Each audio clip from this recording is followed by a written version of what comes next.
अच्छी बातें हो रही हैं, अपनी भावनाओं को संभालें। निश्चय ही हम सबके पास भावनाएं हैं, और जब हम नहीं चाहते कि वो प्रकट हो, वहीं पर प्रकट होती हैं।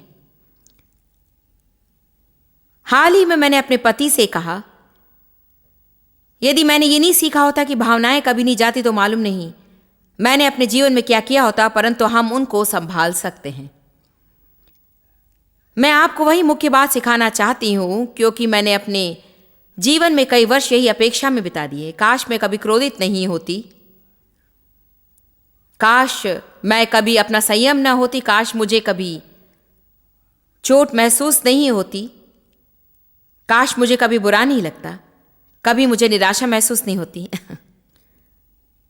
परंतु चाहे मैं कितना भी इनकार करूं, चाहे कितनी भी प्रार्थना करूं, और चाहे मैं परमेश्वर पर विश्वास करने की कोशिश करूं कि वो नकारात्मक भावनाएं प्रकट न हो, तो भी वे प्रकट होती चली जाती हैं।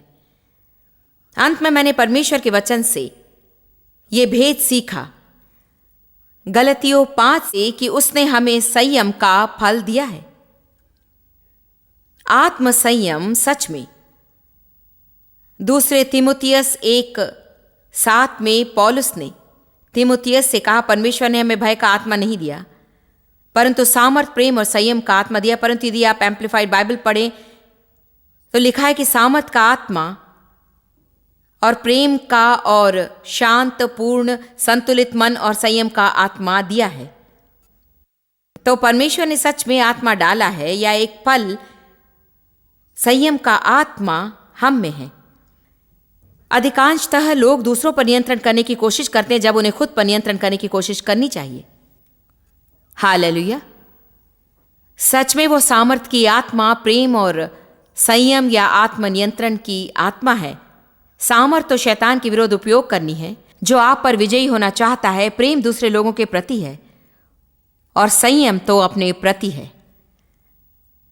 परंतु दुर्भाग्यवश लोग खुद से प्रेम रखते हैं, दूसरों पर नियंत्रण करते हैं, और गलत रूप में सामर्थ का उपयोग करते हैं। डर का आत्मा नहीं, परंतु सामर्थ का, प्रेम, संयम का आत्मा या आत्मनियंत्रण का आत्मा। मैं चाहती हूं कि सब लोग कहें, मेरे पास संयम है। यदि आप एक मसीह हैं तो आप कभी भी ये ना कहें कि मैं खुद पर नियंत्रण नहीं कर सकता हूं, क्योंकि आपका खुद पर नियंत्रण है। यदि आप चाहें और यदि आप अभ्यास करें, तब वो फल उत्पन्न होगा और बढ़ेगा। और आत्म संयम आपके जीवन में आपका उत्तम मित्र होगा।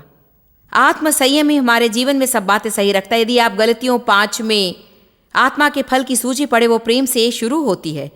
प्रेम, आनंद, शांति, धीरज, भलाई, कृपा, नम्रता, विश्वास और संयम। मैं शायद कुछ चूक गई, परंतु मैं मेरी बात कहूंगी। प्रेम सबसे पहले है, संयम तो अंत में है। परमेश्वर ने मुझे एक दिन कहा कि प्रेम इसे शुरू करता है और बाकी सब प्रेम में से बाहर आता है। प्रेम, आनंद, शांति, धीरज, परंतु संयम तो यहाँ अंत में है, और वो किताब के अंत की तरह है। आत्म संयम के बिना इसमें से कोई भी काम नहीं करेगा। एक और प्रेम और दूसरी और आत्मनियंत्रण। यदि हमारे पास आत्म संयम नहीं है तो फिर मैं शांति कैसे प्राप्त कर सकती हूँ? यदि मेरे पास संयम नहीं तो विश्वास कैसे पाऊंगी? यदि मेरे पास संयम ना हो तो फिर मैं नम्रता कैसे दिखा सकती हूँ? इसीलिए हमें सच में संयम के बारे में सोचना चाहिए, और हमें ये जान लेना चाहिए कि परमेश्वर हमें उसके लिए जिम्मेदार ठहराता है। वो हम में उसे डालता है और अपेक्षा करता है कि हम उसका उपयोग करें। तो मैंने ये जानना शुरू किया कि ये भावनाएं, जिसे मैं कभी रखना नहीं चाहती हूँ, वो मुझसे कभी दूर नहीं जाएंगी, परंतु परमेश्वर मुझसे अपेक्षा करता है कि मैं उन पर नियंत्रण करूं, विशेषकर नकारात्मक भावनाओं पर। यदि मैं क्रोध महसूस करती हूं तो बाइबल कहती कि क्रोध करो परंतु पाप ना करो। यदि मैं अचानक क्रोधित हो जाऊं तो मैं उसके बारे में कुछ नहीं कर सकती हूं, परंतु संयम का उपयोग कर मैं पाप नहीं कर सकती, और मैं पाप को मुझ में से गलत रूप में बाहर आने नहीं दे सकती। इसे प्रकट करने की मुझे जरूरत नहीं, परंतु मुझे सीखना है कि किस पर क्रोधित हूं। और बाइबल कहती है कि हम मांस और लहू के विरोध में युद्ध नहीं करते हैं, इसलिए लोग हमारे शत्रु नहीं है। यदि मुझे किसी पर क्रोधित होना है तो शैतान पर क्रोधित होना है, जो लोगों के द्वारा काम करता है। मैं शैतान पर कैसे विजयी हो जाऊंगी? आप भलाई से बुराई पर विजयी होते हैं। यही तो बाइबल कहती है। इसे अच्छी तरह आप लोग समझ लें कि अपने शत्रु को आशीष दें। यदि कोई आपसे गलत व्यवहार करे तो आपको क्रोधित करता है, मगर आप कहें उन पर क्रोधित होने की जरूरत नहीं है क्योंकि वे मेरे असली शत्रु नहीं है, शत्रु तो शैतान है, तो फिर मैं शैतान पर कैसे विजयी हो सकती हूं? मैं अपने शत्रु को आशीष दूंगी। शायद आप इसे नहीं समझे। बेहतर होगा मैं इसे फिर से कहूं। ये सच में आत्मिक भेद है। रोमियो 12:21 तो आत्मिक भेद है। तुम भलाई से बुराई पर विजयी होते हो। कोई भी जो इसे करना सीख ले और अपने महसूसीकरण को अनुशासित करे कि उसके अनुसार करे और केवल उसके बारे में ही ना सुने, तो फिर आप अपने जीवन में महान महान महान विजय प्राप्त करेंगे, क्योंकि शैतान हमेशा आपको चोट पहुंचाने के लिए लोगों को भेजता है, और यदि आपको उनसे नफरत करने के सिवा कुछ नहीं आता है तो आपका जीवन व्यर्थ हो गया। आप कभी नहीं जानती कि वो कब आएगा। पिछले हफ्ते मैं एक सेमिनार से घर वापस गई और मैं थक गई थी। मैंने पूरे सप्ताहांत में काम किया। मैंने उसके पहले 2 हफ्ते भी काम किया, और मैंने किसी का पत्र पढ़ा जो मुझ पर क्रोधित थे, इसके उसके और उसके बारे में, और मुझे बहुत ही चोट लगी। मैं थक गई थी, मैं वो सुनना नहीं चाहती थी। तो मैंने अगले 3 दिन तक उस व्यक्ति के लिए प्रार्थना की। ऐसे ही आप शैतान पर विजयी होते हैं। खुद को बचाने की कोशिश करना व्यर्थ है। इससे कोई लाभ नहीं कि आप लोगों को बताने की कोशिश करके आप कितने अद्भुत हैं और वे उसे समझ नहीं पाते।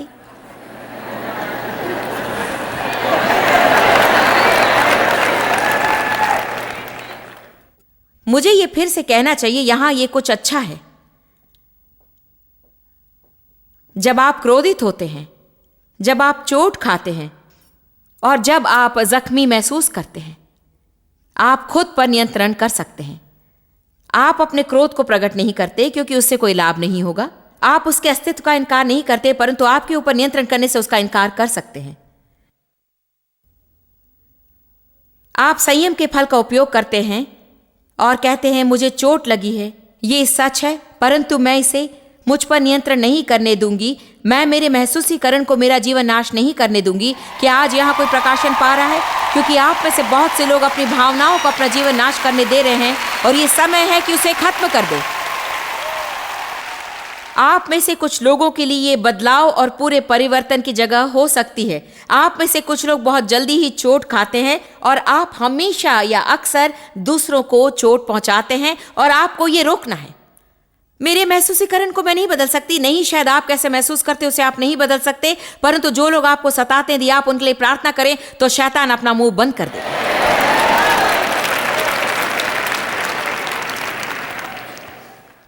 इसीलिए मैं इसे फिर एक बार कहूं ताकि ये जान लो कि आप इसे समझ गए हैं। जब आप नकारात्मक भावनाओं को महसूस करते हैं, उन्हें आप पर नियंत्रण न करने दें। आपका युद्ध लोगों के साथ नहीं है। इफिसियों 6 कहता है हमारा युद्ध लहू और मांस से नहीं, परंतु प्रधानताएं, अधिकार और आकाश के हकीम से है। शैतान आपका शत्रु है। वो लोगों के द्वारा काम करता है। वो जिन लोगों के द्वारा काम करता है उन पर क्रोधित ना हो, क्योंकि कई बार वो आपके द्वारा भी काम करता है, और मेरे भी। हम सब लोग चोट पहुंचाने वाली बात करते हैं और हम वो काम करते हैं जिन्हें हमें नहीं करना चाहिए। हम लोगों के साथ क्या करते हैं उससे अधिक हम ध्यान देते कि लोग हमारे साथ क्या करते हैं, परंतु इससे तो उल्टा होना चाहिए। ओ मैं अच्छा प्रचार कर रही हूं आज, और मैं बता सकती हूं कि आज हम उस कोने पर पहुंचेंगे। आमीन। इसलिए हमारा युद्ध शैतान के साथ है। ठीक है बहन जॉयस, मैं आप पर विश्वास करती हूँ, मेरा युद्ध शैतान के साथ है। मैं शैतान पर कैसे विजयी हो सकती हूँ? जो लोग आपको चोट पहुंचाते हैं उनसे अच्छा व्यवहार करें। यदि आप ऐसा करेंगे तो अच्छा है कि आप अपनी भावनाओं को संभालने योग्य हो, क्योंकि आपकी मदद करने वाली एक भी भावना आपके पास नहीं होगी। क्या आप मुझे समझ रहे हैं? आपके पास भावना ऐसी नहीं होगी जो आपको प्रोत्साहित करेगी कि आप अपने शत्रु के लिए प्रार्थना करें। आप महसूस करेंगे कि उनके बारे में बातें करें, परंतु खुद को अनुशासित करें कि ऐसा ना करें, क्योंकि आपके पास संयम है। कहिए मेरे पास संयम है। आप सभी ने इसे नहीं कहा। आप में से कुछ ये निर्णय ले रहे हैं कि आप उसे चाहते हैं। आइए सब एक साथ कहें कि मेरे पास संयम है।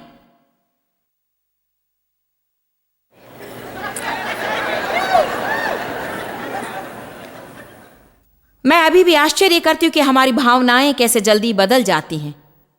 यह मुझे चकित करता है। मैं अभी भी उसे समझ नहीं पाई कि मैं सोने जाते समय अच्छा महसूस करती हूं, प्रभु की स्तुति करती, अच्छा दिन बिताया।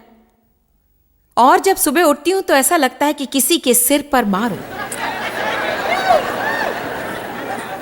या सोने जाते समय अच्छे मूड में रहूं और जब उठूं,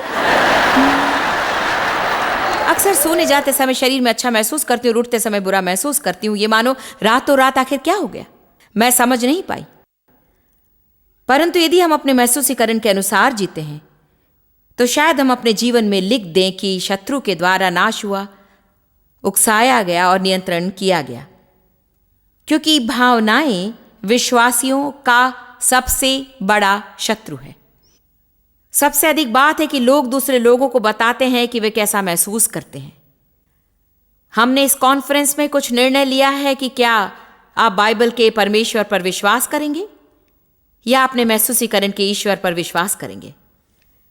निश्चय ही हमारी भावना परमेश्वर नहीं है, परंतु अक्सर हम उन्हें ईश्वर बना देते हैं और मेरा अर्थ है कि हम उनके सामने झुक जाते हैं, अपनी भावनाओं को मानते हैं और जो हमारी भावना कहती है उसे करते हैं, और फिर भी हमारी भावना हमें सत्य नहीं बताती। शैतान भावनाओं का उपयोग करता है कि हमें उकसाए और हम पर नियंत्रण करे। हमें सीखना है कि वचन क्या कहता है और हमें हमारी भावनाओं से अधिक वचन पर विश्वास करना है। अक्सर हम वचन से अधिक जिसे हम महसूस नहीं कर सकते हैं उस पर विश्वास करते हैं, और कुछ लोग यदि वे परमेश्वर की उपस्थिति महसूस ना करें तो वे अनुमान लगाते हैं कि वो वहां पर नहीं है। प्रार्थना के बाद वे बदलाव महसूस नहीं करते तो सोचते हैं कि उनकी प्रार्थना के बाद उन्होंने बदलाव नहीं पाया। कई बार हम जो महसूस करते हैं उस पर विश्वास नहीं करना है और कई बार हम जो महसूस नहीं करते उस पर विश्वास करना है। सही है ना? इब्रानियों 4:12 कहता है कि हमें यह सीखना है कि कैसे आत्मा और प्राण का विभाजन करें। यह कहता है परमेश्वर जो वचन कहता है वो जीवित और सामर्थ से ही भरा है। वो सक्रिय, कार्यशील, शक्तिशाली और प्रभावशाली है। वो दो धारी तलवार से भी अधिक तेज है और वो आर पार छेदता है आत्मा और प्राण को। एम्प्लीफाइड बाइबल कहती है जीवन का श्वास और अविनाशी आत्मा गांठ गांठ, गुदे गुदे, हमारे स्वभाव के गहरे भाग प्रकट करना, हटाना और बढ़ाना। परंतु सामान्य रूप में कहे तो किंग जेम्स कहता है केवल परमेश्वर का वचन, केवल परमेश्वर का वचन ही आत्मा और प्राण के विभाजन में हमारी मदद कर सकता है। अर्थात केवल परमेश्वर का वचन ही हमें सिखा सकता है कि हम जाने कि परमेश्वर का क्या है और हमारा क्या है। मेरा प्राण मेरा है, परमेश्वर परमेश्वर है, परंतु मेरा प्राण मेरा है। आपका प्राण आपका है, आपका एक आत्मा है। जब आपका नया जन्म होता है तो पिता, पुत्र और पवित्र आत्मा आपकी आत्मा में पवित्र आत्मा की सामर्थ्य के द्वारा रहने आते हैं, परंतु अभी भी आप हैं। लक्ष्य यह है कि आप में रहने वाली परमेश्वर की आत्मा के द्वारा कैसे अगुवाई और मार्गदर्शन और नियंत्रण पाए। हमें हमारे प्राण में मुख्य काम करना है। मेरा प्राण क्या है? मेरा प्राण मेरा मन, मेरी इच्छा और मेरी भावनाएं हैं। मेरा मन कहता है कि मैं क्या सोचती हूं, परमेश्वर क्या सोचता है वो नहीं। मेरे अंदर पवित्र आत्मा मुझे बताना चाहती है कि परमेश्वर क्या सोचता है, परंतु वो होने देने के लिए मुझे आत्मा के प्रति जागरूक होना सीखना होगा। बहुत से लोग शारीरिक हैं और इसका अर्थ है कि वे प्राण में रहते हैं। यदि कलीसिया में हमें कुछ सीखना चाहिए तो वो है इब्रानियों 4 जो कहता है कि आत्मा और प्राण का विभाजन कैसे करें, परमेश्वर का वचन कैसे जाने, मैं कौन हूं ये कैसे जाने। मेरा मन मुझे बताता है कि मैं क्या सोचती हूं, मेरी इच्छा मुझे बताती कि मुझे क्या चाहिए, मेरी भावनाएं मुझे बताती हैं कि मैं कैसा महसूस करती हूं। अक्सर हम शारीरिकता के उस उथले भाग में ही बहुत समय तक रहते हैं और उथला का अर्थ है शारीरिकता, और हमारी आत्मा तो हमारे सबसे गहरे भाग में रहती है। मैं आज आपको एक वचन दिखाऊंगी जहां यीशु ने अपने चेलों को चुनौती दी कि गहराई में आ जाओ।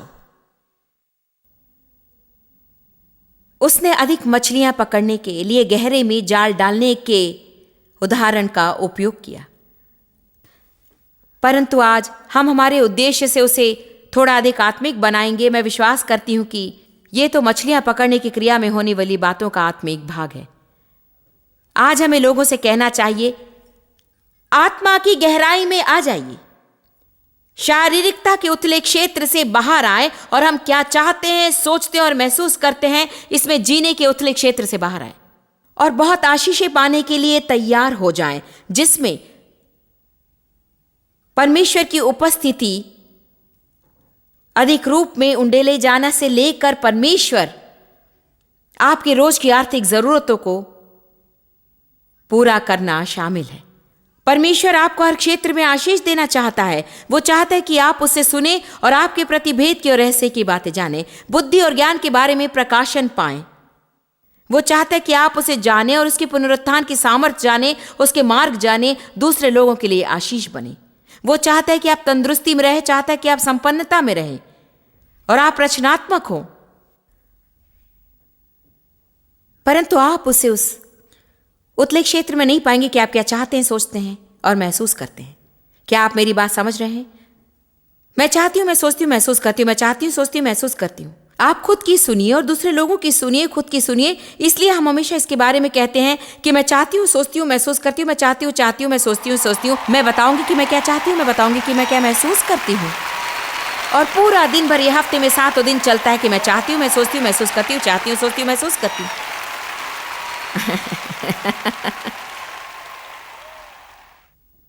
रॉबर्ट, मैं जहां भी जाऊं वे रॉबर्ट देखना चाहते हैं।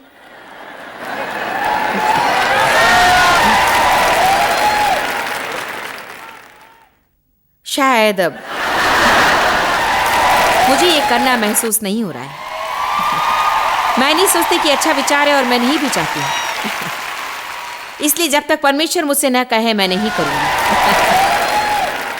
शायद कुछ समय के बाद, परंतु मेरी बात यह है कि हम इस क्षेत्र में जीते। मुझे चाहिए, मैं सोचती हूं, मैं महसूस करती हूं। और जब हम उन बातों में पकड़े जाते हैं, परमेश्वर जो चाहता है उससे हम चूक जाते हैं। आइए यूहन्ना 5:30 में 1 मिनट के लिए चलें और आइए मैं आपको एक अद्भुत वचन दिखाती हूं।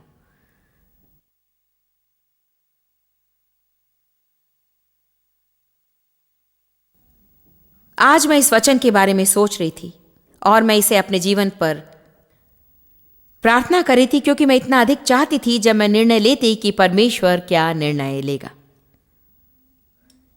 एक विश्वासी के नाते कि परमेश्वर क्या निर्णय लेगा, यह निर्णय लें, क्योंकि आप देखिए, हालांकि परमेश्वर कुछ चाहता है, परंतु यदि हम उसके साथ सहमत ना हो तो वो उसे इस पृथ्वी पर पूरा नहीं कर पाएगा।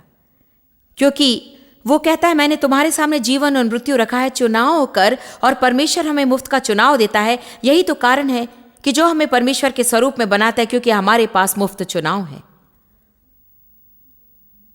और हम लोग तो बस कठपुतली नहीं है जो रस्सी के द्वारा हमसे जबरदस्ती काम करवाए। परमेश्वर के पास हम में से हर एक के लिए इच्छा है और वो अगुवाई की कोशिश करता है, हमें उकसाता और मार्गदर्शन देता है, नम्रता और मधुरता से, हमारे सबसे गहरे भाग के द्वारा। परमेश्वर से सुनना तो बस जानने से अधिक है। बस जानना, वो छोटी धीमी आवाज तो बस ऐसी है कि मानो आप जानते कि सही क्या है और गलत क्या है। जानते हैं बातचीत में आपको कुछ और नहीं कहना चाहिए और आप जानते हैं आपको उसके बारे में बात नहीं करनी चाहिए। लोग हमेशा कहते कि मैं जानती हूं मुझे ये नहीं कहना चाहिए था, परंतु, और ये तो बिल्कुल मूर्खता जान पड़ती है।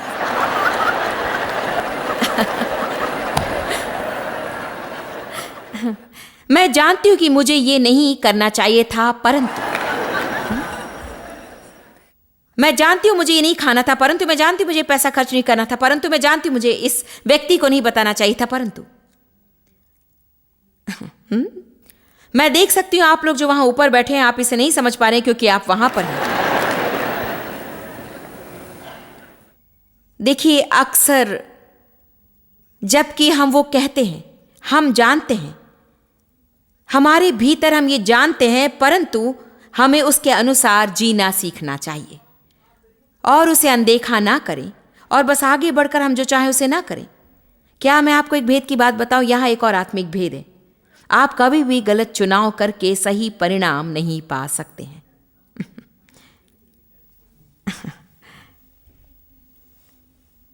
आमीन। और जुआरी वही तो करते हैं। वे सोचते हैं कि वे मौका ले सकते हैं, शायद मैं जीत जाऊंगा, शायद मैं हार जाऊंगा। परमेश्वर नहीं चाहता कि हम जुआरी हो, चाहता है कि हम निवेशी हों।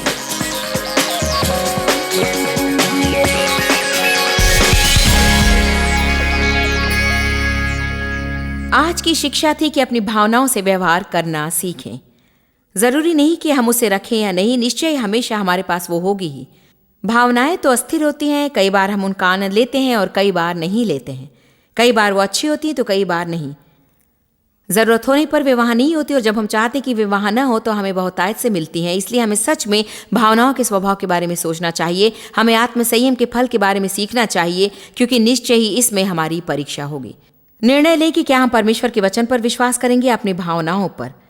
अक्सर मैं लोगों से कहती हूँ कि आप बाइबल के परमेश्वर की सेवा कर रहे हैं या अपनी भावनाओं के ईश्वर पर। शैतान हमारी भावनाओं द्वारा काम करना चाहता है और कोशिश करता है कि हमेशा हमें हमारी भावनाओं के सामने झुका दे। यौन शोषण के कारण मुझे भावनात्मक समस्याएं रही हैं और निश्चय ही भावनात्मक समस्या होने के लिए आपका शोषण होना जरूरी नहीं है। और कुछ लोग तो अपने व्यक्तित्व के गुणों के द्वारा दूसरे लोगों से अधिक भावनात्मक होते हैं। इसीलिए हम सबको सीखना है कि हमारी भावनाओं को कैसे संभालें। हम आपसे प्रेम करते हैं, चिंता करते हैं और चाहते हैं कि आप परिपूर्ण और चाहते हैं कि आप परिपूर्ण हो भावनात्मक, शारीरिक, आर्थिक, मानसिक, सामाजिक, आत्मिक हर क्षेत्र में। और याद रखें कि यीशु आपकी हर चोट को चंगाई अवश्य दे सकता है। इसीलिए हमारे साथ बने रहें।